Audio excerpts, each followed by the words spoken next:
wabarakatuh. Saya Febi Rahayu, NIM 2019-143334, Program Studi Pendidikan Guru Sekolah Dasar Universitas PGRI Palembang. Baiklah, di sini saya membuat video untuk memenuhi tugas ujian akhir semester mata kuliah Pendidikan Inklusi dosen pengampu Nora Surmilasari, Magister Pendidikan. Baiklah, di sini saya akan menjelaskan 10 jenis anak berkebutuhan khusus beserta ciri-ciri dan cara penanganannya. Sebelum masuk ke jenis ABK beserta ciri-ciri dan cara penanganannya, di sini kita harus mengetahui apa itu anak berkebutuhan khusus atau ABK. Anak berkebutuhan khusus atau ABK adalah anak yang memerlukan perhatian, kasih sayang yang telah spesifik, baik itu di lingkungan rumah maupun di sekolah. Spesifikasi tersebut adalah karena memiliki berbagai hambatan dalam pertumbuhannya dan memiliki karakteristik khusus yang berbeda dengan anak pada umumnya.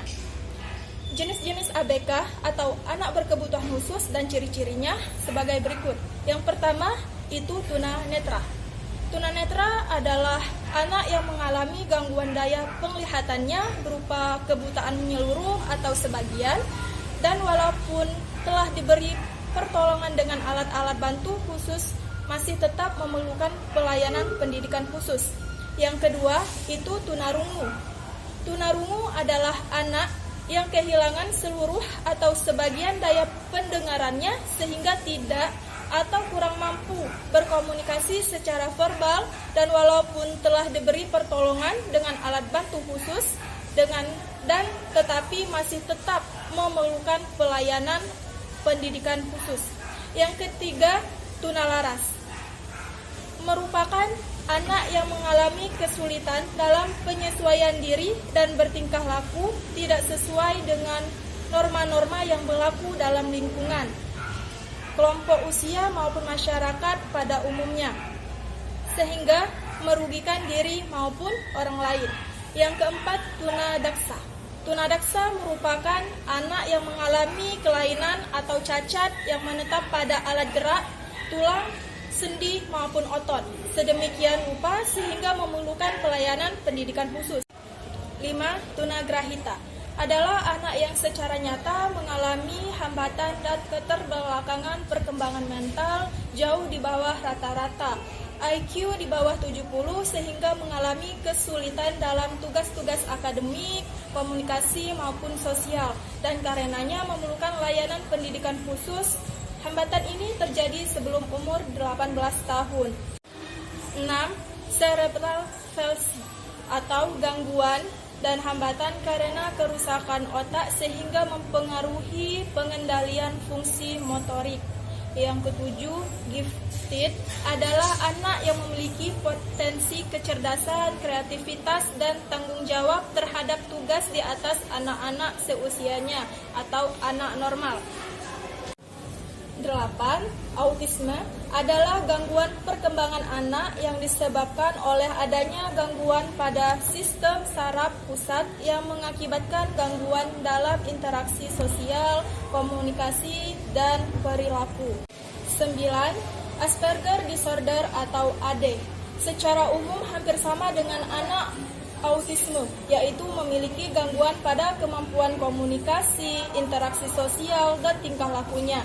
Bedanya, gangguan anak AD lebih ringan dibanding anak autisme. Hal yang paling membedakan antara anak autisme dan anak AD adalah pada kemampuan bahasa bicaranya. Kemampuan bicara anak AD jauh lebih baik dibanding anak autisme. 10. ADHD atau dikenal dengan istilah anak hiperaktif, oleh karena mereka selalu bergerak dari satu tempat ke tempat yang lain.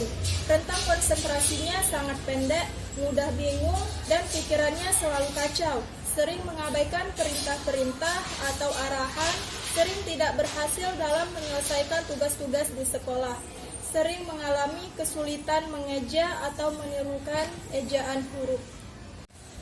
Baik, selanjutnya saya akan menjelaskan cara penanganan anak berkebutuhan khusus. Di sini saya akan menjelaskan 13 cara penanganan anak berkebutuhan khusus atau ABK.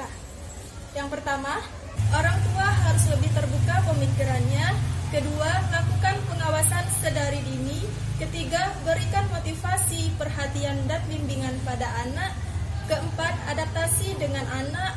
Kelima, meningkatkan kedekatan emosional dengan anak. Yang keenam, ajari anak untuk mengeksplor keterampilannya. Ketujuh, tanamkan kemandirian sedari dini. Kedelapan, lakukan kerjasama dengan sekolah. Kesembilan, lakukan pembiasaan mengenai sanksi dan hukuman. Kesepuluh, pelajari kebiasaan dan kebutuhan anak. Kesebelas, ikuti saran pakar. Ke-12, pilihlah sekolah yang tepat untuk anak ABK.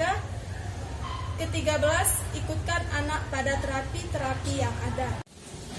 Itulah tadi penjelasan 10 jenis anak berkebutuhan khusus beserta ciri-ciri dan cara penanganannya. Semoga bermanfaat. Terima kasih. Wassalamualaikum warahmatullahi wabarakatuh.